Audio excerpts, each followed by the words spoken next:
One of the most common VA home loan myths is how long do you have to live in a property before you could rent it or sell it?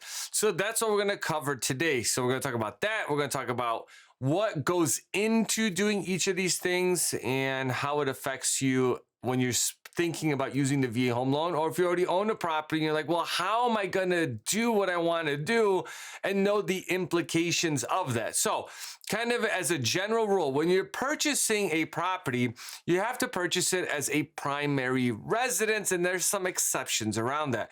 The primary residence piece, when you have to occupy that property, is going to be typically within 60 days. Now, the VA, if you're a veteran, has an exception that up to moving into the property up to a year from today, they can make an exception as long as it makes sense. And then the other part is if you're on active duty, there's a whole different set of rules.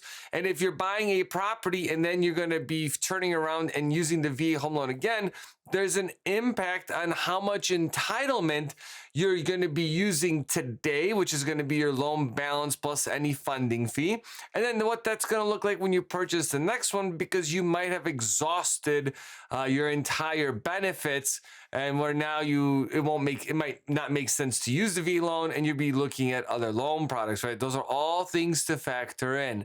So when you talk about rent, let's talk about renting a property first, right? With the VA home loan. So if you have a VA loan, you can easily turn it into rental, right? What happens is that if you're going to be using the VA home loan again and you have enough entitlement or you have a down payment, you meet the requirements. The cool part about the VA loan is that you can lenders are going to actually offset your entire mortgage payment if you provide like what's called a competitive market analysis. A realtor typically will provide that to a lender, and that's where it's going to show all the rental data in that area to show that it's a strong rental market. So you basically just offset it. You don't even need reserves, but there's a lot of consideration with that because now you're talking about property management. So make sure you put yourself in a good position, because if a renter doesn't pay, you're out of that money, and now it can cause all types of issues, especially if you're active duty and you're going from a high BAH area to a low BAH area and you don't have reserves. You can kind of put yourself in a jam. Now, the other thing that people will talk about, and I see this all over the internet, is why don't you refinance out of your VA loan into a conventional loan, free up your benefits, and then go buy another property? It doesn't work that way. So VA loans are attached to your property, right? It's the address of that property. So if you purchased a property and a $500,000 balance, and then let's say today's balance is $200,000, and you did a refinance with a conventional loan for $200,000, you still have $500,000 of your benefits locked into that property.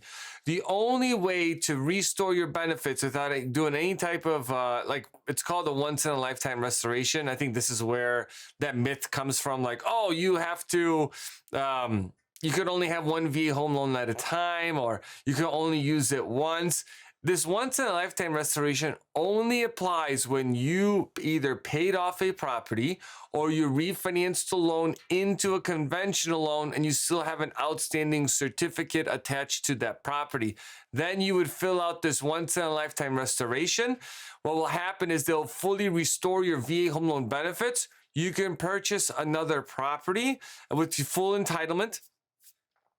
The downside is that if you do that, you would have to sell both properties in order to use the VA loan for a third time. Now, after that, it just kind of goes back to the same. You can have multiple VA home loans, whatever the case, as long as you have enough entitlement, but you won't be able to do another restoration like that again. But the way that you can go around that is if you pay off a home, you put it in an LLC or in a different ownership. As long as the name changes and you can prove that to the VA, then they're going to fully restore your benefits. So don't get too into it. There's definitely strategies, but you're going to definitely have a hold up refinancing from a VA into a conventional or FHA. It still locks out your benefits. Another piece when you're turning a property into a rental, now this depends on where you live. there can be real estate implications. Okay, sometimes what we'll see is that people in general are going to have a tax exemption on a property if they have VA disability, and then you're also going to have occupancy as your primary residence. That will also have an effect on your property. So the taxes might come back if you turn it into an investment, and then also taxes are going to go up from what you think. So double check the county and their requirements. The other thing too you want to consider is that when you're looking at when you're going to be filing your taxes, make sure that you're talking with an accountant or a CPA to be able to walk you through that process. Too many times we see veterans, they love it because they get a lot of write-offs. But what happens is that when they then try to qualify for more financing, they've written so much off that they can't even they can't even qualify to purchase another property. We're seeing a lot of that lately. And the other thing too, it might be a strategy for, hey, if you're if you're renting your place and you're making $1,000 a month on your rental, use it towards your new mortgage to help offset, the higher interest rates. So those are things that you guys can all do. Another thing I want to talk about is how do you actually meet that occupancy requirement and how it's verified. Okay, so the VA does not come to your door. The lender doesn't come to your door and says, knock, knock, hey, do you live in this property or don't you, right? People buying multifamilies, condos, single families, whatever you guys pretty much want to buy, you can purchase with a VA home loan as long as it's a residential property. Where it happens is, there's a 60-day intent to live in that property, and you sign that when you go to closing. If your situation changes for whatever reason, well, that situation changes, right? We've had people like, well, I need to deploy now. Well, the VA is not going to hold you back from renting your property out. They're not going to do that. And that's also the number one type of occupancy fraud. People saying they're going to live somewhere and they don't. And typically what happens is they'll purchase a property and then all of a sudden they'll change their mailing address to another property. And then they change their insurance, their homeowner's insurance policy into a rent investment, as an investment property, and boom, you get caught red-handed, and that does get investigated by the FBI. So that's just something that you want to keep in mind when you're trying to do this, making sure that it's legit. Okay. Now I mentioned a little bit earlier, if you're on active duty, what happens?